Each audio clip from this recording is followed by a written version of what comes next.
So finally दोस्तों, WrestleMania 41 के अंदर कंफर्म मैच ऑफिशियल, जो मर्जी बोल लीजिए भाई, this is the biggest scenario right now because contract signing हो चुका है। Roman Reigns versus Seth Rollins versus the best in the world CM Punk. आज स्मैकडाउन के एपिसोड में भाई हमको इनके बीच में सेगमेंट देखने को मिला है, उसी के बारे में बात करना चाहता हूँ और आफ्टर मैथ के बारे में बात करना चाहता हूँ बिकॉज रेसलमेनिया में ये मैच, ये triple threat match biggest biggest बवाल मचाने वाला है। तो welcome to the cult of wrestling. देखिए, सबसे पहले बात करते हैं इस सेगमेंट की। भाई ये सेगमेंट थी या क्या था मुझे समझ नहीं आ रहा, बट एक चीज तो थी भाई कि ये सेगमेंट काफी लंबी थी। 30 से 35 मिनट की सेगमेंट थी ये। उसमें से 20 मिनट तो भाई एंट्रेंस थी, यानी कि रोमन रेंस की एंट्रेंस 6 मिनट की थी, सेथ रोलिंस की एंट्रेंस 4 मिनट 57 सेकंड की थी। उसके बाद सीएम पंक की एंट्रेंस छोटी थी बिकॉज सीएम पंक ने एकदम आगे ही माइक पे प्रोमो कट किया। लेकिन भाई इतनी सारी, मतलब इतना सारा टाइम वेस्ट क्यों किया गया मुझे समझ नहीं आ रहा बिकॉज स्मैकडाउन एक लंबा शो है, 3 घंटे का शो हो चुका है, शायद कुछ दिखाने को नहीं था बिकॉज जैसा मैंने कहा कि भाई ब्रोल हो चुका है, अब हर हफ्ते ब्रोल नहीं दिखा सकते। This is the biggest scenario right now because contract signing के नाम पर हमको कुछ मैसिव देखने को नहीं मिला, लेकिन भाई जो चीज हमको सुनने को मिलनी चाहिए थी वो फाइनली सुनने को मिल चुकी है। रसलमेनिया का मेन इवेंट होने वाला है ये मैच। अब नाइट 1 का होगा या नाइट 2 का होगा, ये कंफ्यूजन बनी हुई है। लेकिन अगर मैं प्रिडिक्ट करूं तो रेसलमेनिया नाइट 1 का ये मेन इवेंट होने वाला है, Roman Reigns CM Punk versus Seth Rollins. अब ये कंफर्म हो चुका है बिकॉज आज जो हमको सेगमेंट देखने को मिली, भाई कंफर्म कह देता हूं, this is the best segment ever. इन तीनों के मैच के बारे में बात करना चाहता हूं। देखिए, सबसे पहले बात ही मैं करना चाहता हूँ CM Punk and Paul Heyman से। अब आज आपको स्मैकडाउन के एपिसोड में ये बात का अंदाजा लग गया होगा कि रेसलमेनिया में कौन जीतने वाला है, बताने की जरूरत नहीं है। पॉल हेमन ने जिस तरह से सीएम पंक को बताया है, उनको किस करते हुए, उनके सर को चूमते हुए कि you should go to WrestleMania, you should close the night before, this match is gonna be the main event of the show. और भाई इसी के साथ सीएम पंक का ये फर्स्ट रेसलमेनिया का मेन इवेंट होने वाला है। आई नो आप कहेंगे भाई सीएम पंक एक बड़े लेवल का स्टार है, रेसलमेनिया को फर्स्ट एवर मेन इवेंट कर रहा है, बाकियों ने तो बहुत बार कर दिया, रोमन रेंस ने कर दिया, सेथ रोलिंस ने कर दिया। तो भाई देखिए, मैं एक बात आपको कहना चाहता हूँ, सीएम पंक 10 साल बाद कंपनी में लौटा है, समझ सकते हो आप। 2014 में सीएम पंक चला गया था, 2014 में रेसलमेनिया 30 से पहले ही सीएम पंक गायब हो गए थे कंपनी से, कंपनी को छोड़ के चले गए थे। यानी कि रेसलमेनिया 30 भी सीएम पंक ने नहीं परफॉर्म किया वहां पे। तो भाई सीएम पंक का रिटर्न 10 सालों के बाद हुआ है।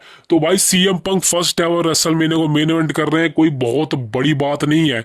सीएम पंक अगर 2014 में कंपनी को छोड़ के नहीं गए होते, भाई एक बात लिख के दे सकता हूं कि ये बंदा हर साल रेसलमेनिया को मेन इवेंट करता, बिकॉज अगर सीएम पंक कंपनी को नहीं छोड़ के गया होता तो कोई रोमन रिंग्स ना होता, कोई सेथ रोलिंस ना होता।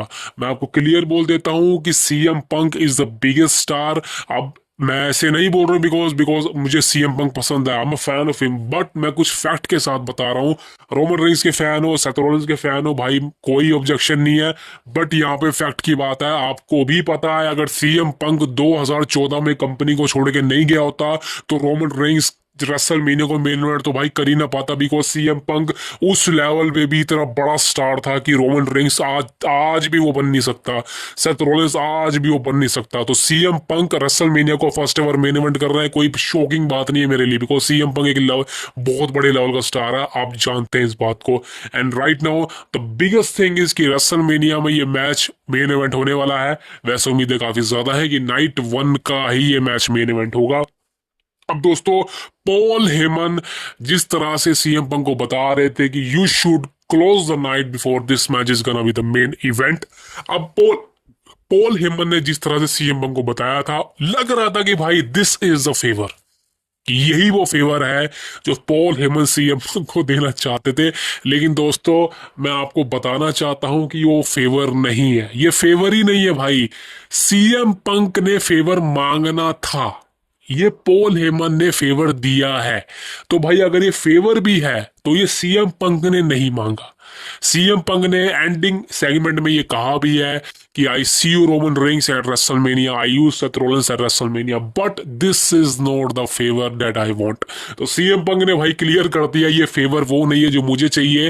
रेसलमेनिया को मेन इवेंट करेंगे बट ये वो फेवर नहीं होने वाला, और आप सबको पता है वो फेवर कौन सा होने वाला है। आपको स्पॉइलर दे के आपका मजा खराब नहीं करूंगा, लेकिन एक बात कंफर्म है दोस्तों, ये मैच बैंगर होगा बिकॉज ये रेसलमेनिया का मेन इवेंट होने वाला है। अब यहाँ पे आप सबको पता है कि ये मैच में सिर्फ एक ही स्टार है, सीएम पंक।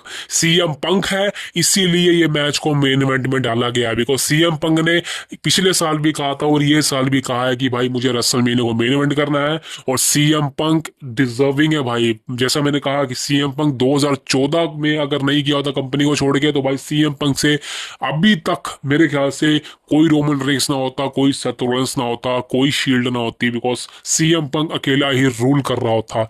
लेकिन दोस्तों CM Punk first ever main event कर रहे रेसलमेनिया को, बताने की जरूरत नहीं है इस मैच को कौन जीतने वाला है। आप सब दिमागदार बंदे हैं, आप जानते हैं कि इस मैच को सिर्फ एक ही बंदा जीतने वाला है, और वो कौन है बताने की जरूरत नहीं है। And this is the biggest thing दोस्तों। आज मेरे को फाइनली स्मैकडाउन का एपिसोड पसंद आया। इसके बाद दोस्तों बात करना चाहता हूँ the Viper, Randy Orton and Cody Rhodes की। आप देखिए कोडी रोड्स स्मैकडाउन के एपिसोड में आता है और एक अच्छा प्रोमो कट करता है, बिकॉज स्मैकडाउन के एपिसोड में जैसे ये लग रहा था कि कोडी आएगा, और आया भी। कोडी ने प्रोमो कट किया सीना के ऊपर, एंड देन फिर इंटरप्शन होती है द वाइपर रेंडी ऑर्टन की, और भाई मजा आ जाता है बिकॉज ऑर्टन ने काफी बातें करी है कोडी रोड से, और ऑर्टन ने क्लियर बोल दिया है कि मैं केविन ओवेंस को हरा कर और तू जॉन सीना को हरा कर जब हम दोनों फ्री हो जाएंगे तो रेसलमेनिया के बाद तेरे पास सिर्फ एक ही अपोनेंट होगा, एंड उसका नाम है रेंडी ऑर्टन। तो भाई ऑर्टन ने कंफर्म बोल दिया है कि कोडी रोड्स में आने वाला हूं तेरे टाइटल के पीछे, और हम सबको पता है भाई ये मैच होगा, ये मैच आज नहीं तो कल होगा। लेकिन देखने की बात तो ये है कि भाई रेंडी ऑर्टन वर्सेस केविन ओवेंस में ऑर्टन तो कंफर्म है कि जीतने वाला है, लेकिन Cody Rhodes versus John Cena में कोडी रोड्स फेवरेट नहीं है जीतने के लिए। यानी कि भाई आपको कंफर्म होने वाला है कि जॉन सीना ही जीतने वाला है ये मैच, और आपको देखने को मिल सकता है रेंडी Orton versus John Cena. I think ये बैकलैश में हो गया तो भाई इससे बड़ी बात नहीं है, बिकॉज बैकलैश ऑर्टन के होम टाउन में होने वाला है। अब देखते हैं भाई ये मैच होता है या नहीं, बट भाई this is the biggest thing. ये भाई अब मजा आने लगा, that is the biggest thing. और इसके ऊपर कोई अपडेट है नहीं, बिकॉज आगे वीडियो लंबी नहीं करूंगा, बट मैं आपसे मिलूंगा बहुत जल्दी, because right now there is no objection from the future of WrestleMania. But एक बात कंफर्म है कि रेसलमेनिया एक अच्छा इवेंट होने वाला है। I know this is not the biggest of all time, but भाई सीएम पंक बवाल मचाने वाले हैं, रोमन रिंग्स अच्छा काम करने वाला है, सेथ रोलिंस भी कमाल करने वाला है, बिकॉज रेसलमेनिया का मेन इवेंट हमको मिल चुका है। वैसे Cody Rhodes versus John Cena अभी मेन इवेंट के स्पॉट पे बोला नहीं गया है, लेकिन भाई हम सबको पता है कि वही नाइट 2 का मेन इवेंट होने वाला है, बिकॉज वहां पे टाइटल इंक्लूड है, और जहां पे टाइटल होता है वही मेन इवेंट होता है नाइट 2 का। लेकिन नाइट 1 का मेन इवेंट तो भाई आपके सामने आ चुका है, CM Punk versus Roman rings versus Seth freaking Rollins. That is the biggest thing. I see you tomorrow. See you next.